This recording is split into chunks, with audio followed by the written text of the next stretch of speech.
Sabi ko, "Bakit gano'n?" Sabi ko sa kanya, "Bakit nagla-lag pa rin kahit na-update ko na?" "Saan ka ba nag-update?" Sabi ni Popo. "Sa Play Store," sabi niya. "Dito ka sa website ko mag-ano," sabi niya, "mag-update." Kamusta mga ka-experience? Welcome back sa aking channel. Sa videong ito ay ituturo ko sa inyo kung paano tayo mag-update ng ating Popo application sa 420 version. So, pupunta tayo sa ating Chrome. Ayan. Meron akong na-copy na link na galing kay Popo. Ipi-paste lang natin siya dito sa search bar ni Chrome. Ayan, copy. I-paste lang natin dito yung na-copy natin. So, itong link na to guys ay makikita nyo sa aking description box. Ayan, pinutin natin. So, dito sa link na to, may makikita tayong Android. So, pipindutin natin yan, yung Android, yung kulay green na maliit na yan.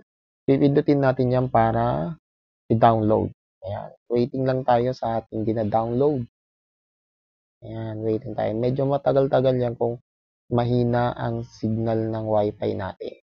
So, dahil mahina ang signal ng Wi-Fi natin, matagal. Ayan. Kaya maghihintay lang tayo. Mag-a-appear naman dito yan, mga ka-experience. Mag-a-appear dito yan kung tapos na yung dina-download natin. So, wait lang tayo ng mga ilang minutes. Wait lang natin. Kung walang lumalabas, punta tayo sa ating file manager. Tignan natin baka nandun. Ayun, may lumabas. Pero punta na tayo sa file manager. Ayan, punta na natin sa file manager. Ayan. Dito sa APK. Pero minsan lumalabas na doon sa Chrome. Pipindutin mo lang yung open doon. Pero dito, punta na tayo. Nandito na tayo. Ayan, pipindutin mo yung update.